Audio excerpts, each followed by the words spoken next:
Hello and welcome to Prayag Career Institute's English class. यह video competitive English के लिए है।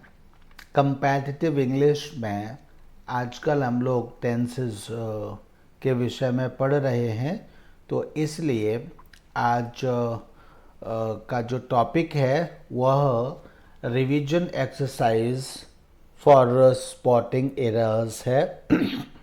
आज पहले तो मैं टेंसेस के वो सिंपल एक्सरसाइजेस दे रहा था, लेकिन मुझे लगा कि जब बच्चे कॉम्पिटिटिव इंग्लिश में टेंसेस के विषय में पढ़ते हैं तो वो इस तरह प्रेजेंट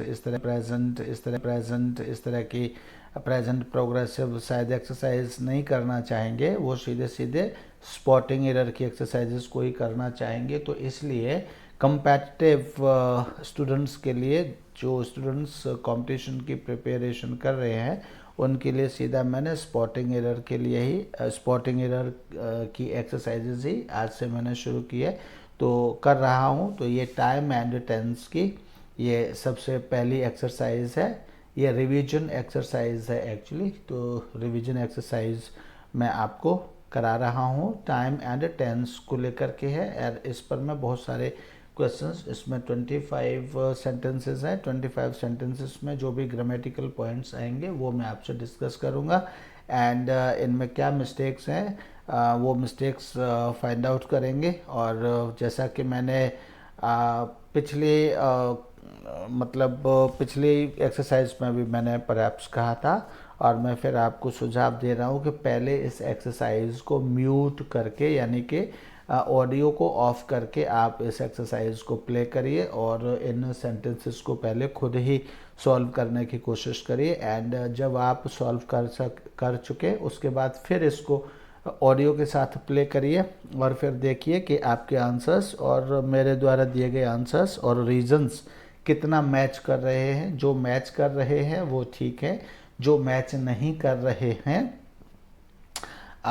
उनको आप मेरे आंसर से सुन करके करेक्ट कर लीजिए। इन केस कहीं भी आपको ये किसी बच्चे को ये लगता है कि मेरे द्वारा दिया गया आंसर गलत है और उसके द्वारा दिया गया आंसर, कई बार ये बच्चों को होता है, और ये गलत भी नहीं है, ये ठीक ही है, मैं इसका समर्थन करता हूँ। तो अगर ऐसा कभी भी कोई पॉइंट होता है तो आप मुझे प्रयाग करियर इंस्टीट्यूट 2021@gmail.com पर आप मुझे अपनी बात कह करके उसका सलूशन ले सकते हैं, या फिर आप कमेंट बॉक्स में अपनी बात कहकर और फिर आप इसका सलूशन मुझसे ले सकते हैं। तो देखिए, आइए, टाइम एंड टेंस का 3 मिनट्स ऑलरेडी जा चुके हैं। 3.26 मिनट्स जा चुके हैं, 29 सेकंड हो गए अब तो अब आइए सीधे हम चलते हैं टॉपिक पर। आपका time and tense revision exercise 1, आपको इसमें 5 options A B C D E 5 options इस तरह से दिए गए हैं, एंड पूरे सेंटेंस को पढ़ना है। एंड अगर आपको कहीं मिस्टेक लगती है तो उस पॉइंट, उसमें जो पॉइंट दिया गया है, जो लेटर असाइन किया गया है, उस लेटर को आप मिस्टेक के तौर पर कहेंगे कि इस पार्ट में मिस्टेक है, एंड क्या मिस्टेक है ये देखेंगे। एंड अगर किसी पार्ट में कोई मिस्टेक नहीं है then you will choose no option, no error, E point you will choose. ठीक है, तो first question is, one of the victims of the November 26, 2008 Mumbai attack tried to tell the newsman what has happened, but his words were not audible. तो यहाँ पर देखिए, इसमें मुझे यकीन है कि आप इसको म्यूट करके और म्यूट करके और इसकी ऑडियो को आप डाउन करके चलाएंगे, ऑफ करके चलाएंगे, तो इसलिए मैं बहुत ज़्यादा टाइम न लेकर के सीधा सीधा अब सॉल्यूशन पर आ रहा हूँ। तो अगर मैं हर वर्ड को पढ़ूंगा तब तो फिर बहुत लेट हो जाएगा। मैं सीधे सीधे इसके सॉल्यूशन पर आ रहा हूँ कि देखिए, इसमें व्हाट हैज़ हैपन्ड, ये जो है यहाँ पार्ट बी में करेक्शन है, क्योंकि one of the victims of the November 26, 2008 Mumbai attack tried, tried किस में है, ट्राइड पास्ट टेंस में है, तो इसलिए tried to tell the newsman, उसने मतलब न्यूज़मैन को बताने की कोशिश की, तो this sentence is in past. और because the matter is of 26 November 2008, तो अपने आप में ये पास्ट हो गया, तो इसलिए व्हाट हैज़ हैपन्ड, ये तो उससे भी पहले की, मतलब जो उसने ट्राई किया बताने का, तो वो कब का है, 28 का है, तो 28 तो ट्राई किया उससे भी पहले का है, तो ये परफेक्ट में आएगा, और परफेक्ट में आने के लिए यहाँ हैड हैपन्ड होगा, ना कि हैज़ हैपन्ड होगा, तो इसलिए in place of has their must be had.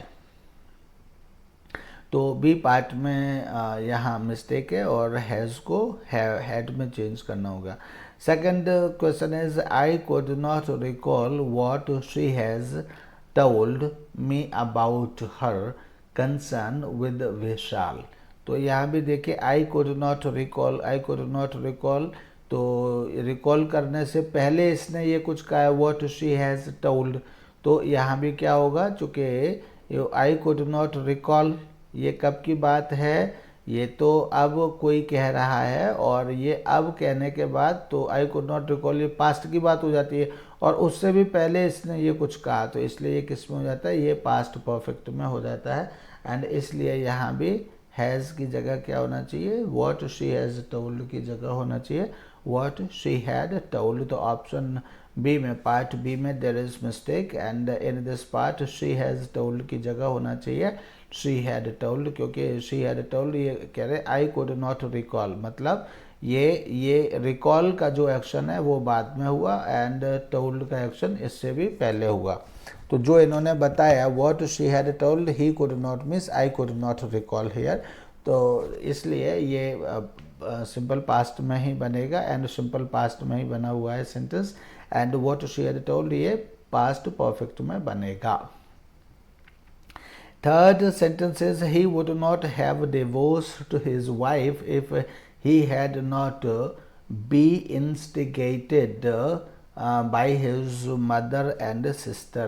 तो यहाँ पर ये देखिए, मैं इसमें थोड़ा सा करेक्शन कर देता हूँ, यहाँ पे बी है तो बीन आएगा यहाँ पर, ये शायद किसी वजह से एन हट गया होगा, तो he would not have divorced his wife, तो subject plus would not have third form आ रही है डिवोर्स्ड, तो ये सेंटेंस अपने आप में यहाँ ठीक है, हमें टाइम एंड टेंस ही देखना है, तो वुड नॉट हैव डिवोर्स्ड मतलब would not have plus third form आ रही है, तो ये स्ट्रक्चर सही है, and here it is if he had not been instigated, तो ये है तो पैसिव में, लेकिन है किसमें, had not plus third form, यानी कि ये भी क्या है, हैड का मतलब है कि इफ़ के साथ पास्ट परफेक्ट स्ट्रक्चर आया है, तो पैसिव है, लेकिन है तो पास्ट परफेक्ट का की यहाँ पर आवश्यकता है, पास्ट परफेक्ट ही स्ट्रक्चर यहाँ पर है, तो इस तरह से ये दोनों ही सेक्शंस मतलब दोनों ही टेंसेस कैसे हैं, कंडीशनल हैं, और दोनों एक दूसरे से जुड़े हुए कनेक्टेड है, दोनों ही एक साथ आने वाले हैं, एंड दोनों ही करेक्ट हैं, तो इसलिए ये क्या है, ये सेंटेंस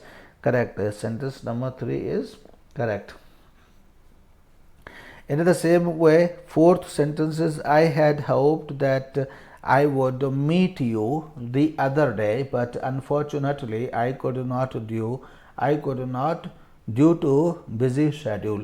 मतलब यहाँ देखिए I had hoped that I would meet, तो had hoped meet से पहले का एक्शन है, तो that is in past perfect tense, that I would meet, तो ये भी past perfect के बाद सिंपल पास्ट हो गया, तो क्या है, ये भी करेक्ट सेंटेंस है, I would meet you the other day, तो this is correct sentence, but unfortunately I could not, तो ये चूँकि ये उसके भी बाद में हुआ है, तो इसलिए ये भी सिंपल पास्ट में आया है, तो ठीक है, अल्टीमेटली कैसा है, ये पूरा ही सेंटेंस 4 सही है,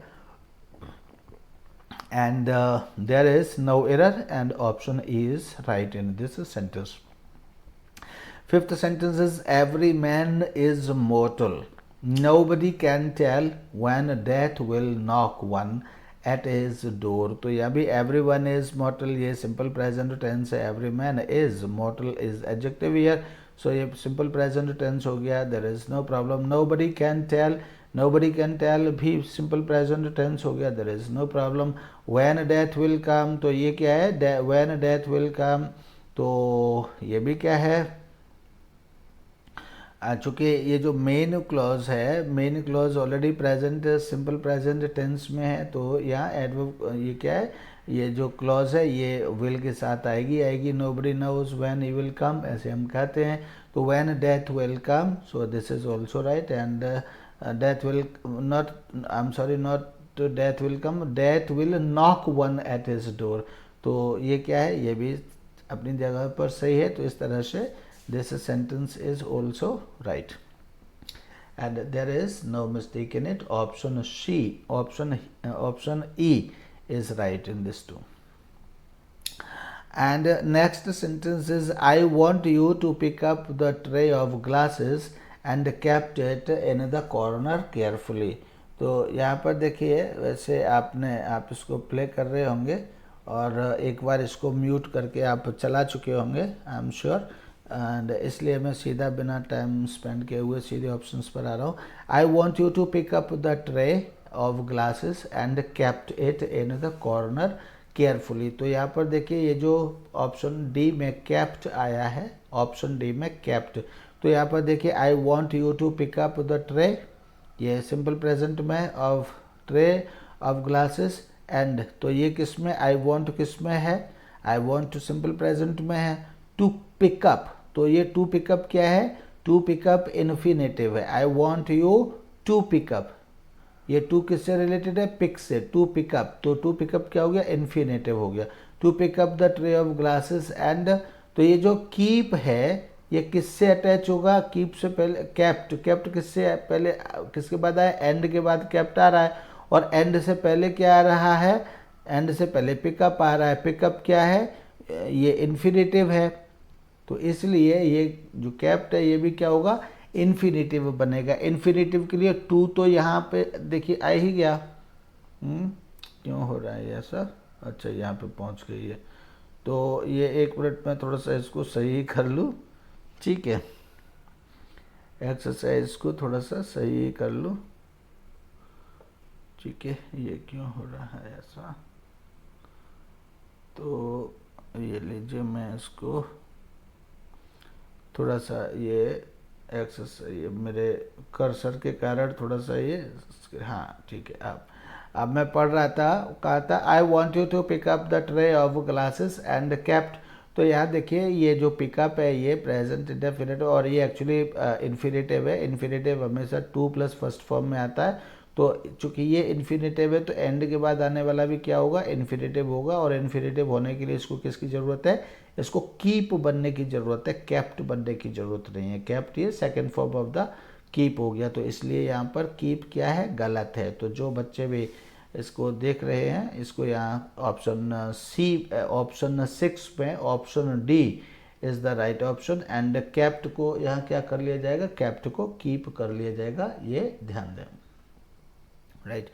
एंड इसके बाद है सेवंथ है। सेवंथ में देखिए क्या है, I have been adoring her for the artistic quality with which she is gifted. तो यहाँ पर देखिए कि सेवंथ में आई हैव बीन अडोरिंग आ रहा है, and I have been adoring ये किसके लिए होता है, व्हेन समथिंग इज़ कंटिन्यू, उसके लिए होता है। और अभी भी मतलब पास्ट में कोई काम शुरू किया और अभी भी कोई काम चल रहा है, उसके लिए परफेक्ट कंटिन्यू होता है। तो I have been adoring her for the artistic quality with which she is gifted. तो ये देखिए with which she is gifted किस में है, ये सिंपल प्रेजेंट का पैसिव वॉइस है, with which she is gifted. तो अगर ये प्रेजेंट है तो इसका मतलब स्टेट बता रहा है, ये किसी की क्या बता रहा है, स्टेट बता रहा है, क्वालिटी की स्टेट बता रहा है, किसी व्यक्ति की स्टेट बता रहा है अगर ये सिंपल प्रेजेंट में। तो इसलिए यहाँ क्या होना चाहिए, और इसके साथ में कोई टाइम भी नहीं है, हालांकि टाइम बहुत बड़ा इशू नहीं है। तो इसलिए आई हैव बीन अडोरिंग की जगह हम ऐसी व्यक्ति की हम आई हैव बीन अडोरिंग नहीं करते, बल्कि आई have adored her for the quality. तो यहाँ पर प्रेजेंट परफेक्ट होना चाहिए किसी कंप्लीट एक्शन के लिए। हम ऐसे नहीं कहते कि हम तब से आज तक कर रहे हैं, हम ऐसे नहीं कहते, हम या तो कहते करते हैं और तब से बहुत बार हम कर चुके हैं। तो समय समय पर हम कर चुके हैं, इस तरह से हम कहते हैं। तो इसलिए आई हैव अडोर्ड मतलब कंप्लीट एक्शन को दिखाने के लिए आई हैव अडोर्ड बिना टाइम के अडोर्ड आएगा, means present perfect tense is required there.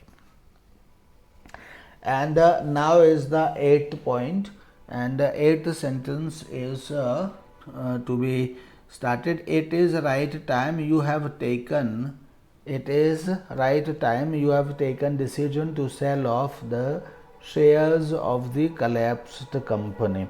तो यहाँ पर देखिए इसमें it is right time, it is right time ये किस में आया है? It is right time actually एक फ्रेज़ होता है। तो ये जो फ्रेज़ है ये हमेशा इसलिए आता है कि मतलब this is the perfect time ये कहने के लिए आता है, it is right time you have taken. तो यहाँ you it is right time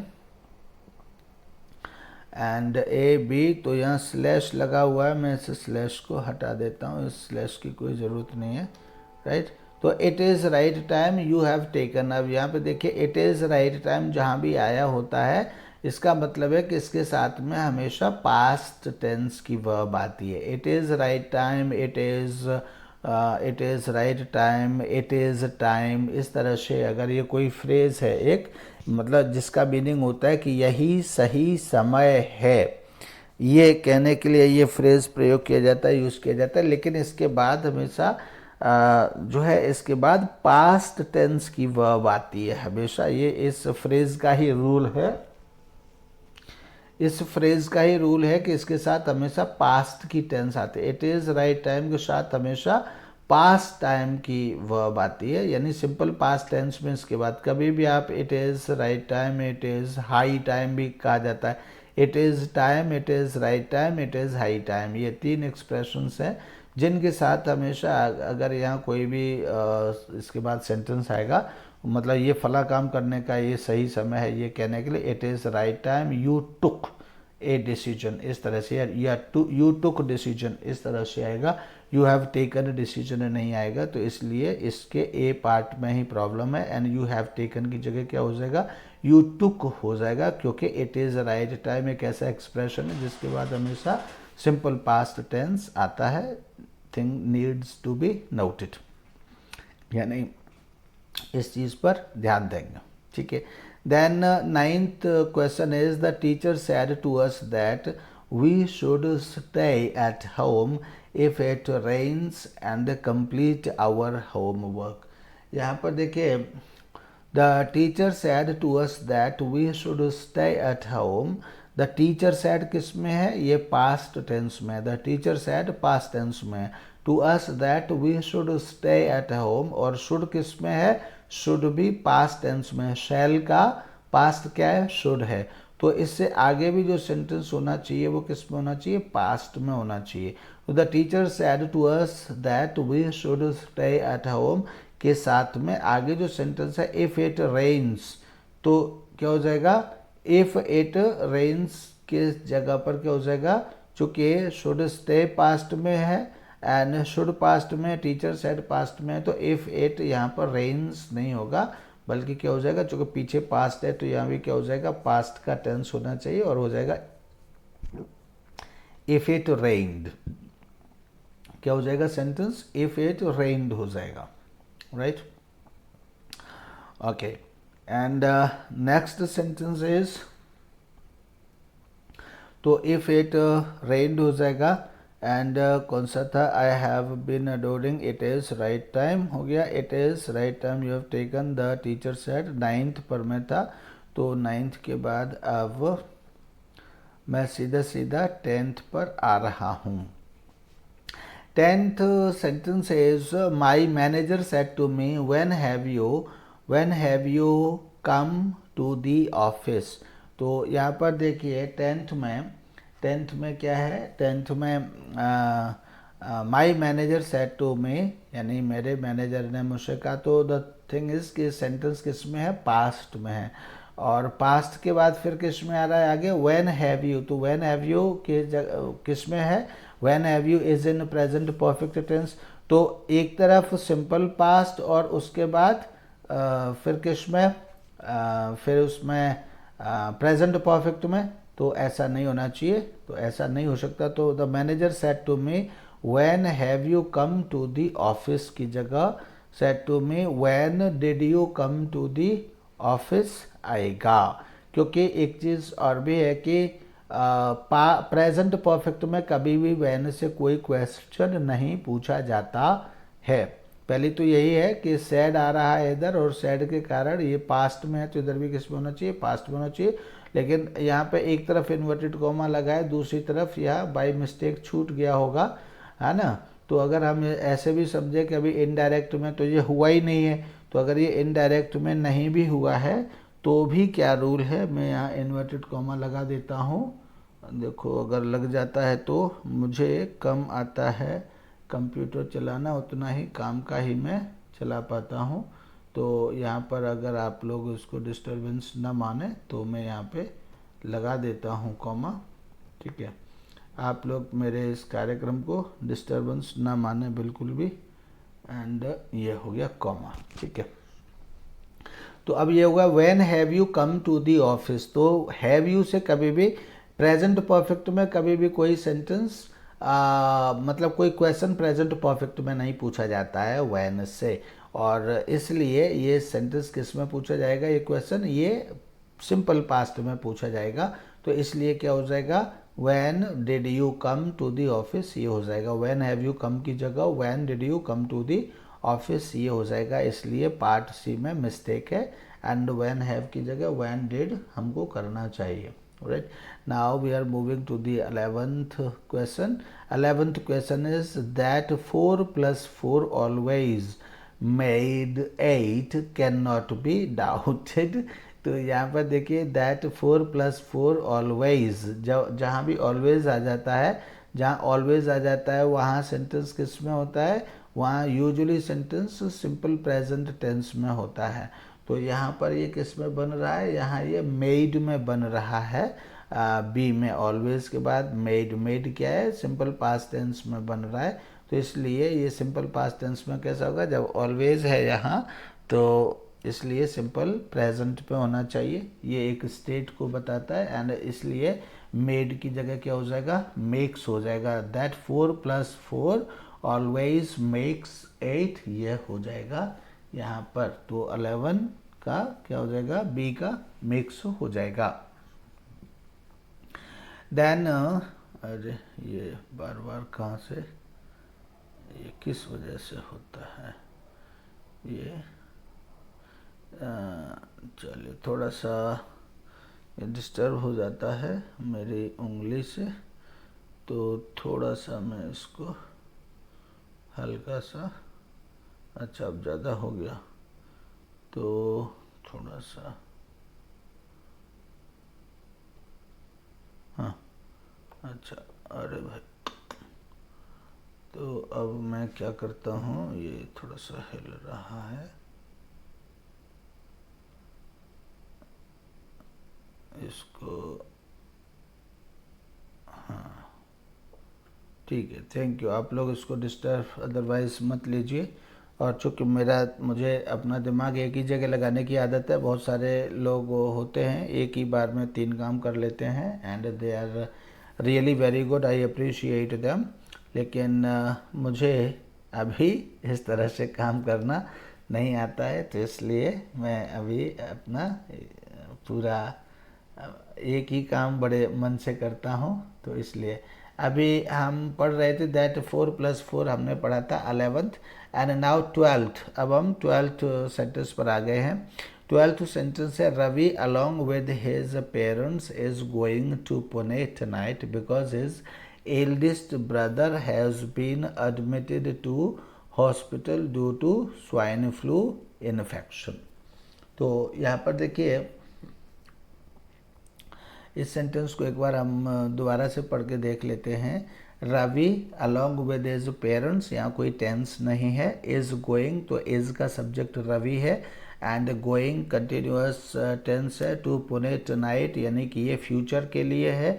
future के लिए प्रेजेंट प्रोग्रेसिव टेंस यूज़ किया जाता है, तो ये ठीक है।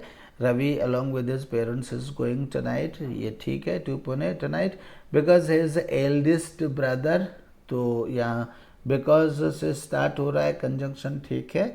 His eldest brother has been मतलब एल्डेस्ट ब्रदर इसका सब्जेक्ट है जो कि सिंगुलर है, सिंगुलर के साथ हैज़ बीन आया है, ठीक है।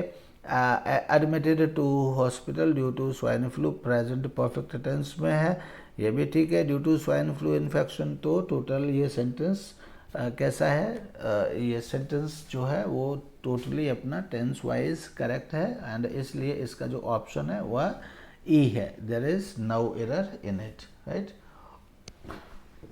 Now we are moving to 13th point, 13th question.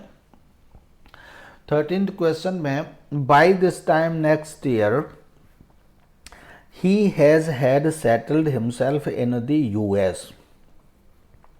तो देखिए बाय दिस टाइम की हम बात कर रहे हैं एंड नेक्स्ट ईयर की बात कर रहे हैं, एंड ही, तो जब हम बाय दिस टाइम की बात कर रहे हैं, नेक्स्ट ईयर की बात कर रहे हैं, तो हैज़ हैड क्या है, हैज़ हैड, तो फिर ये प्रेजेंट परफेक्ट टेंस हो जाता है, जबकि हमें किसकी बात करना है, by this time next year तो फ्यूचर हो जाएगा, तो हमको फ्यूचर की बात करना है।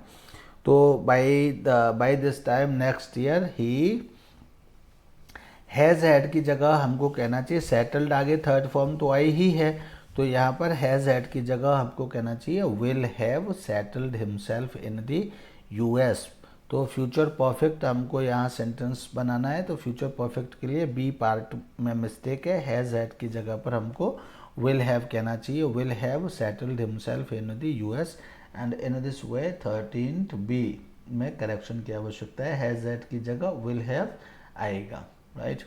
And now 14th sentence, the robber was caught after he has disposed of the stolen jewellery that he took away from the mall.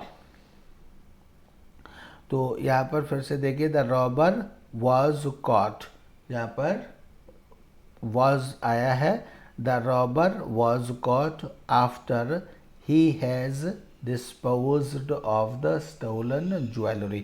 तो रॉबर के साथ was आया है, caught आया है, यानी कि सिंपल पास्ट टेंस में है, और आफ्टर आया है, आफ्टर के बाद यह प्रेजेंट परफेक्ट टेंस आया है। तो जब इधर रॉबर was caught मीन्स एक तरफ सिंपल पास्ट टेंस है, और तब सिंपल पास्ट टेंस के बाद फिर आफ्टर कंजंक्शन आया हुआ है, तो आफ्टर कंजंक्शन के बाद हमेशा क्या आएगा, हमेशा उसके साथ पास्ट परफेक्ट टेंस आता है, ना कि प्रेजेंट परफेक्ट टेंस आता है। द रॉबर वाज कॉट, ये सिंपल प्रेजेंट टेंस में है, उसके बाद फिर आफ्टर आया हुआ है, तो आफ्टर के साथ हमेशा अगर इस आफ्टर से पहले कोई सेंटेंस अपना सिंपल पास्ट टेंस में आया है, तो आफ्टर के बाद हमेशा पास्ट परफेक्ट टेंस में ही आएगा, इसलिए after he had disposed of, this will be the right meaning.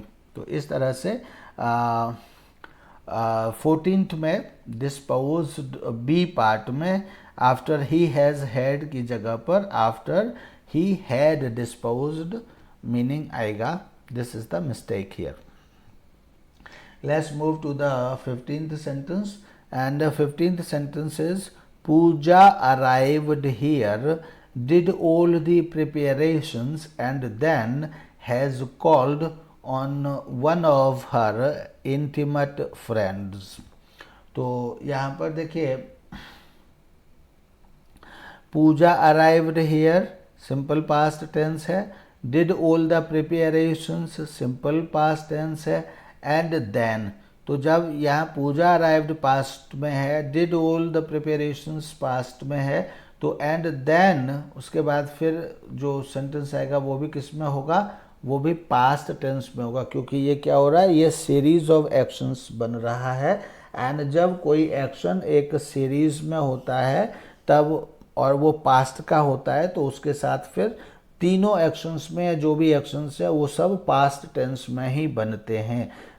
एक पास्ट में और एक पास्ट परफेक्ट में तब बनता है जब उनके अंदर टाइमिंग का डिफरेंस एकदम विजिबल होता है। जब हम सीरीज़ दिखाते हैं तो सीरीज़ दिखाने के लिए हम हमेशा एक ही टेंस का यूज़ करते हैं, और अगर प्रेजेंट में कहा गया है तो सिंपल प्रेजेंट का, और अगर पास्ट की बात है तो सिंपल पास्ट की टेंस को ही हम प्रेफर करते हैं। तो इसलिए एंड देन कॉल्ड आएगा, then called on one of our intimate friends, यानी कि यहाँ पर हैज़ नहीं आएगा, हैज़ को हटा दिया जाएगा 15th से। नाउ 16th सेंटेंस पर आते हैं। 16th सेंटेंस में Sunil hopes to become a defence officer after he will complete his higher education. तो यहाँ पर देखिए Sunil hopes to become a defence officer, तो सुनील होप्स किस में है, ये सिंपल प्रेजेंट टेंस में है। जब कोई, और ये क्या है, ये मेन क्लॉज है। Sunil hopes to become a defence officer क्या है, ये मेन क्लॉज है। जब कोई main clause simple present tense में होती है तो उसके बाद आने वाली जो क्लॉज होगी वो किस में होगी, आफ्टर आया है तो आफ्टर के बाद क्या है, आफ्टर के बाद वैसे भी एक तो परफेक्ट टेंस की आवश्यकता है, और परफेक्ट टेंस में भी किसकी आवश्यकता है, प्रेजेंट परफेक्ट टेंस की आवश्यकता है। तो इसलिए Sunil hopes to become a defence officer after, कब, आफ्टर ही विल कंप्लीट की जगह after he has completed his higher education. Sunil hopes to become a defence officer, ये प्रेजेंट इंडेफिनिट टेंस में है, एंड प्रेजेंट इंडेफिनिट टेंस के साथ after के साथ अगर कोई दूसरा, और वो मतलब एक्शन के कंप्लीट होने के बारे में जानकारी दे रहा है, तो फिर एक्शन को कंप्लीट एक्शन ये दिखाने के लिए कि एक्शन कंप्लीट एक्शन है, उसके लिए आपको has plus means present perfect tense का यूज़ होगा, एंड इसलिए after he has completed his higher education, ये यहाँ पर सही होगा ऑप्शन। ही विल कंप्लीट का ऑप्शन सही नहीं है, it is not the right option. Well, 17th point, newspapers. 17th point is newspapers told us about the events that happen all over the world। तो यहाँ पर देखिए newspapers told, अगर हम told कहेंगे तो इसका मतलब है that we are talking about the past time, हम past time की बात कर रहे हैं, but actually we are not talking about the past time, लेकिन हम past time की बात नहीं कर रहे हैं। न्यूज़पेपर्स told यहाँ पर है us about the events that happen all over the world। तो देखिए about us about the events that happen किस में, सिंपल प्रेजेंट टेंस में है। सिंपल प्रेजेंट टेंस का मतलब क्या है कि हम रूटीन की बात कर रहे हैं यहाँ, ऑल ओवर द वर्ल्ड, यानी हम daily routine, daily schedule and daily happening incidents की बात करें, तो जो चीज़ डेली होती है उसके लिए जब कोई बात कही जाती है तो वो किस में कही जाती है, वह सिंपल प्रेजेंट टेंस में कही जाती है। दूसरा है कि ये यहाँ हम क्या बता रहे हैं, न्यूज़पेपर्स का प्रोफेशन बता रहे हैं। What are the newspapers for, newspapers का प्रोफेशन क्या है, इनका व्यवसाय क्या है, इनका जन्म क्यों हुआ, तो क्यों हुआ, to tell us about the events, यानी कि हमको न्यूज़ देने के लिए न्यूज़पेपर्स का जन्म हुआ है। तो न्यूज़पेपर्स टेल अस हो जाएगा, टोल्ड अस नहीं होगा। Newspapers tell us about the events ये हो जाएगा, न्यूज़पेपर्स टेल अस, ना कि टोल्ड अस होगा। तो इसलिए newspapers tell us about the events ये ऑप्शन सही ऑप्शन है, एंड इस ऑप्शन को ही चूज़ करना चाहिए। तो ऑप्शन ए में मिस्टेक है, ऑप्शन ए में टोल्ड को क्या कर दिया जाएगा, टोल्ड को टेल कर दिया जाएगा, right. Then next word is next sentence is 18th sentence, and in 18th में हम कहते हैं here is coming the latest designer wares, latest designer wares said the manager to his customers। तो here is coming, देखिए ये the latest designer wares, तो यहाँ पर एक्सक्लेमेटरी साइन लगा हुआ है। एक्सक्लेमेटरी साइन का मतलब है कि एक्सक्लेमेटरी वे में ये सेंटेंस कहा गया है, और जब एक्सक्लेमेटरी वे में कहा जाता है कोई सेंटेंस तो एक्सक्लेमेटरी सेंटेंस के लिए हमेशा सिंपल प्रेजेंट टेंस का यूज़ किया जाता है, किसी दूसरे टेंस का यूज़ नहीं किया जाता है इंग्लिश में। तो अगर हम इसको एक्सक्लेमेटरी वे में, चूँकि एक्सक्लेमेटरी साइन इसमें लगा हुआ है, एंड अगर हम इसको एक्सक्लेमेटरी वे में कहेंगे तो हियर इज कमिंग ना कह करके here comes the latest design wears, इस तरह से ये सेंटेंस कहा जाएगा, here comes the latest design wears. तो इसलिए here comes is the right answer and right choice instead of saying here is coming. Here is coming temporary activity के लिए, और ये भी मैं आपको बताऊँ कि ये इनफॉर्मल होता है एंड हियर कम्स फॉर्मल होता है। तो इसलिए here comes the latest design wears, this is the right option, और ये यही आएगा।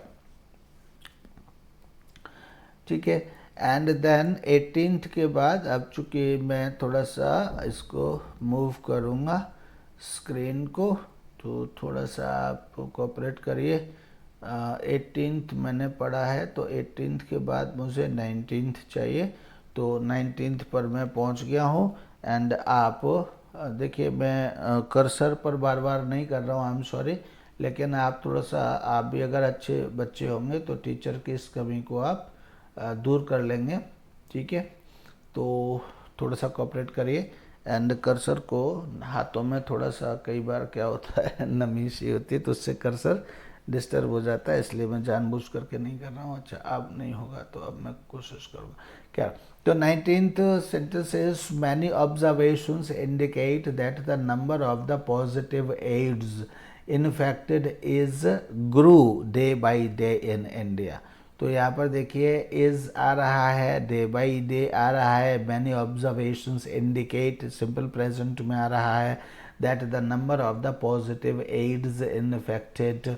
तो यहाँ पर क्या होगा, इज क्या दिखा रहा है, डे बाई डे क्या दिखा रहा है, प्रेजेंट ये इंडिकेट क्या दिखा रहा है, that some activity is going on somewhere in India, कोई एक्टिविटी है जो टेम्पररीली चल रही है। So infected is growing day by day हो जाएगा, और नंबर क्या होता है, ग्रो करता है, तो the number of positive AIDS infected is growing day by day होगा। तो इस तरह से पॉइंट मीन्स पार्ट सी में मिस्टेक है, और क्या मिस्टेक है, इज के साथ सेकेंड फॉर्म आ रही है ग्रू, तो ये नहीं आएगी, बल्कि इसकी जगह पर क्या आएगा, इज ग्रू की जगह पर इज ग्रोइंग आएगा। So AIDS infected is growing day by day in India, ये this will be the right answer. क्या 20th sentence is now, 20th sentence में हम क्या करेंगे, 20th सेंटेंस में whenever you are coming here you bring a lot of sweets for me. तो यहाँ भी देखिए व्हेन एवर ये एक time cure means all the time cure is जो इंडिकेट कर रहा है, means maximum times cure indicate कर रहा है। And you bring a lot of sweets ये सिंपल प्रेजेंट की ओर इंडिकेट कर रहा है।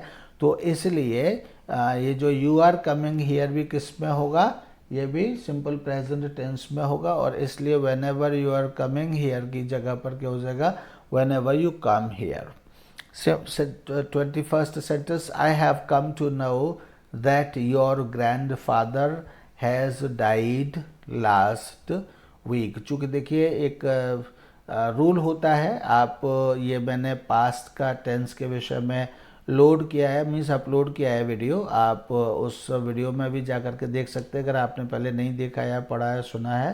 तो जब पास्ट का टाइम आ जाता है तो उसके साथ हमेशा पास्ट, सिंपल पास्ट में ही उस सेंटेंस को लिखा जाता है, एंड उस सेंटेंस को बिल्कुल भी दूसरे मतलब प्रेजेंट परफेक्ट में नहीं लिखा जा सकता उसको। तो इसलिए यह grandfather has died 21st sentence में देखिए ग्रैंडफादर हैज़ डाइड, यहाँ सी पार्ट में आ रहा है, तो हैज़ डाइड चूँकि लास्ट में यहाँ क्या आ रहा है, लास्ट वीक आ रहा है, लास्ट वीक क्या है, पास्ट का टाइम है, और जब पास्ट का टाइम दिया गया होता है तो प्रेजेंट परफेक्ट में कोई सेंटेंस नहीं लिखा जाता है, बल्कि सिंपल पास्ट में लिखा जाता है। और सिंपल पास्ट में क्या हो जाएगा, ग्रैंडफादर हैज़ डाइड की जगह ग्रैंडफादर डाइड ये हो जाएगा, ग्रैंडफादर हैज़ डाइड की जगह क्या हो जाएगा, ग्रैंडफादर डाइड ये हो जाएगा ऑप्शन। तो has will not be and it will be removed from here, so grandfather died हो जाएगा, right. Then 20th sentence, 22nd sentence is, when you will find out any solution to this problem, you will become able to finalize the project. तो यहाँ पर देखिए दो दो sentences है, दोनों you will become able to finalize the project, तो ये क्या है, ये मेन क्लॉज हो गया। और जब मेन क्लॉज सिंपल फ्यूचर में होती है तो एडवर्ब क्लॉज ऑफ टाइम या व्हेन से स्टार्ट होने वाली जो क्लॉज होती है वो किस में होती है, वो सिंपल प्रेजेंट टेंस में होती है। तो इसलिए व्हेन यू विल फाइंड की जगह क्या हो जाएगा, फिर से मैं बता दूं, जब main clause simple future tense में होती है तो एडवर्ब क्लॉज ऑफ टाइम, उसके बाद आने वाली जो क्लॉज है या एडवर्ब क्लॉज ऑफ टाइम है जो उसके साथ आ रही है वो किस में होती है, वो सिंपल प्रेजेंट टेंस में होती है। इस तरह से फ्यूचर में नहीं होती।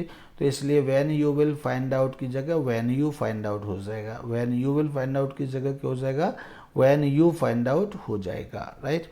And then now 23rd is, many of my friends wished to come here today but none of them arrived yet. तो यहाँ पर देखिए arrived yet जो आया है, and many of my, और फिर से दोबारा से ये स्क्रीन मूव कर गई, तो थोड़ा सा मैं यहाँ पे हल्का सा, and then